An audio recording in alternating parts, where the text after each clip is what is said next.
नमस्कार. आजच्या व्हिडिओमध्ये मी तुम्हाला मागी गणेश जयंती या दिवशी गणपती बाप्पाची विधिवत पूजा कशी करायची ते सांगणार आहे. पण त्याआधी तुम्ही चॅनलवरती नवीन असाल तर चॅनलला लाईक करा आणि सबस्क्राईब देखील करा. कमेंटमध्ये श्री स्वामी समर्थ किंवा गणपती बाप्पा मोरया लिहायला विसरू नका.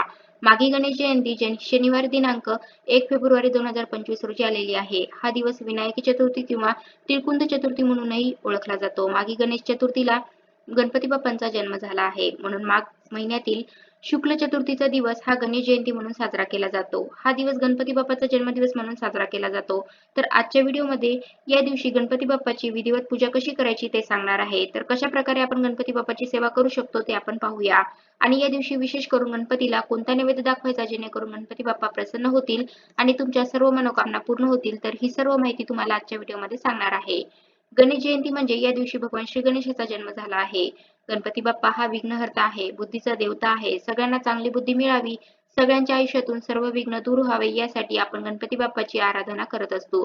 प्रत्येक शुभ कार्यात प्रथम श्री गणेशाची पूजा करून कामाचा श्री गणेश केला जातो. असे हे सर्वांचे लाडके दैवत श्री गणपती बाप्पा यांचा जन्मदिवस हा मागी गणेश जयंती म्हणून साजरा केला जातो. तर या दिवशी आपण गणपती बाप्पांची विशेष अशी पूजा करायची आहे. आणि तुमच्या घराच्या आसपास जरी जवळ कुठे गणपतीचं मंदिर असेल तर तिथे सुद्धा जाऊन तुम्ही गणपती बाप्पांचं दर्शन घ्यायचं आहे. आणि घरच्या घरी सुद्धा आपण गणपती अगदी छान पद्धतीने गणपतीची पूजा करू शकतो. तर या दिवशी सकाळी लवकर उठायचं, सगळं आपलं अंगण, घर वगैरे सगळं साफ करायचं, स्वच्छ करायचं.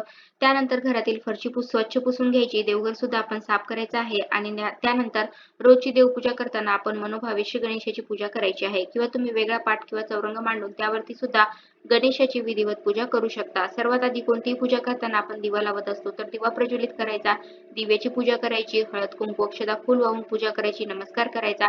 एखादा तुम्ही दिव्याचा मंत्र म्हणू शकता. दिव्या दिव्या दीपत्कार कानी कुंडल मोतीहार, दिव्याला पाहून नमस्कार हा मंत्र म्हणायचा आहे. त्यानंतर स्वतःला सुद्धा हळदी कुंकू लावून घ्यायचं. या दिवशी अनेक ठिकाणी गणेशाची मूर्ती सुद्धा स्थापन केली जाते. काही ठिकाणी 10 दिवस, काही ठिकाणी 1.5 दिवसांसाठी सुद्धा गणपती बाप्पा आपल्या घरी विराजमान केले जातात. किंवा काही ठिकाणी सार्वजनिक गणेश मंडळ सुद्धा गणेशाच्या मूर्तीची स्थापना करून हा सण थाटामाटात साजरा करतात. जर तुमच्याकडे अशी काही पद्धत नसेल तर तुम्ही मूर्ती वगैरे घरी न आणता आपल्या देवघरातल्या छोट्याशा गणपती बाप्पांच्या मूर्तीचेच विधिवत असं पूजन करायचं आहे.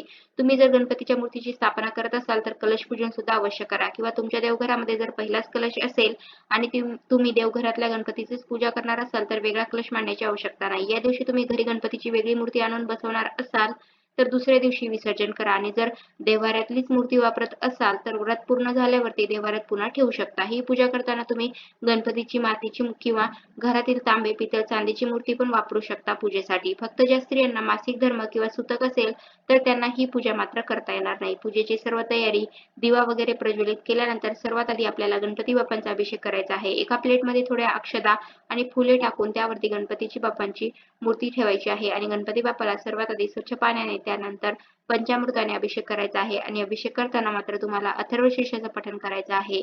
गणपती बाप्पांची सर्वात जास्त आवडती सेवा म्हणजे गणपती अथर्वशीर्ष. एक वेळा तरी अवश्य पठण करा.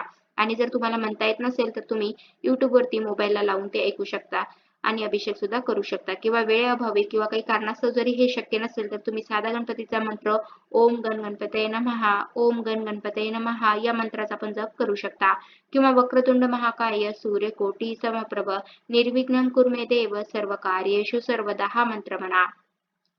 त्यानंतर अभिषेक करून झाल्यावरती मूर्ती एका कोरड्या कपड्याने स्वच्छ पुसून घ्यायची आणि पाटावरती लाल वस्त्र टाकून त्यावरती तुम्ही स्वस्तिक काढू शकता. किंवा थोड्या अक्षता ठेवून त्यावरती हळदी कुंकू लावून आपल्याला गणपती बाप्पा तिथे स्थापन करायचे आहेत. आणि आपण जो गणपती बाप्पांना अभिषेक घातला होता पंचामृताचा, तर ते पंचामृत कुठे फेकून न देता ते तीर्थ स्वरूप आपण प्रसाद म्हणून घ्यायचा आहे. आपल्या घरात जी लहान मुलं आहेत ते खूप हट्टी असतील, अभ्यासामध्ये कमजोर असतील तर त्यांच्यासाठी हे पंचामृत खूप महत्वाचं आहे. त्यांना तुम्ही तीर्थ म्हणून देऊ शकता. त्यानंतर आपल्याला गणपतीची विधिवत पूजा करायची आहे. गणपतीला चंदन, अष्टगंध, हळद कुंकू लावायचं आहे, वस्त्रमाळ अर्पण करायची आहे.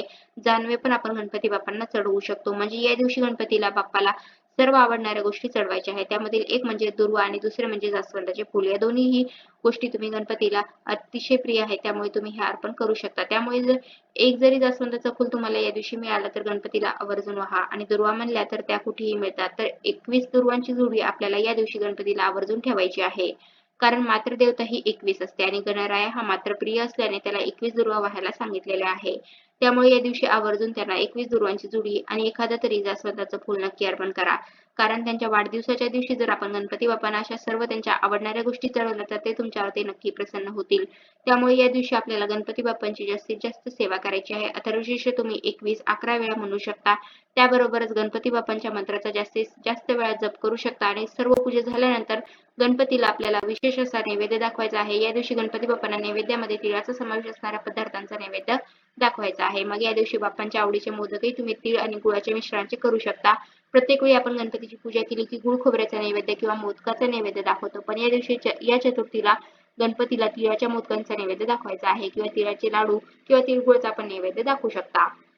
म्हणून या दिवशी तीळ आणि गुळ असं मिश्रण एकत्र करून त्याचा तुम्ही लाडू बनवू शकता किंवा मोदक बनवू शकता किंवा असाच तिळगुळाचा नैवेद्य दाखवला तरीही चालेल. म्हणूनच या चतुर्थीला तिलकुंद चतुर्थी असं सुद्धा म्हटलं जातं. नैवेद्यामध्ये मग तुम्ही 5, 7, 9, 11, 21 लाडूचा पण नैवेद्य दाखवू शकता. अनेक जण या दिवशी गणपतीचा दिवसभर उपवास करतात आणि रात्री चंद्रोदय झाल्यानंतर तो उपवास सोडतात. तर तुमच्याकडे तशी पद्धत असेल तर तुम्ही तसं पण करू शकता. कारण या व्रतामुळे घरात सुख शांती समृद्धी वाढते आणि सर्व मनोकामना पूर्ण होतात अशी मान्यता आहे. म्हणजे थोडक्यात काय तर गणपतीला आवडणाऱ्या सर्व गोष्टी आपण या दिवशी आवर्जून चढवायच्या आहेत. जसे की दुर्वा, जास्वंदाचे फूल, मोदक, मात्र ते नेहमीप्रमाणे न करता तिळाच्या आणि गुळाच्या मिश्रणाचे. आणि गणपतीची जास्तीत जास्त सेवा म्हणजे अभिषेक, मंत्र, जप असं काही. आणि मग शेवटी आपण मनापासून प्रार्थना करायची आहे की हे गणराया, आमच्या मुलांच्या बुद्धीमध्ये कायम विकासच होऊ दे. आमच्या कुटुंबावर कधीच कोणतेही विघ्न येऊ देऊ नकोस.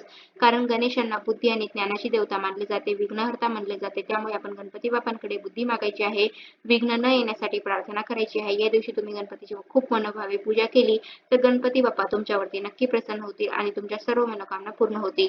तुमच्या मुलांना चांगली बुद्धी मिळेल आणि आपल्या घराच्या जवळपास कुठे गणपतीचे मंदिर असेल तर तिथे सुद्धा गणपतीचा जन्मदिवस खूप मोठ्या उत्साहात साजरा केला जातो. तर तिथे सुद्धा तुम्ही गणपतीचे जाऊन दर्शन घेऊ शकता, महाप्रसाद घ्या.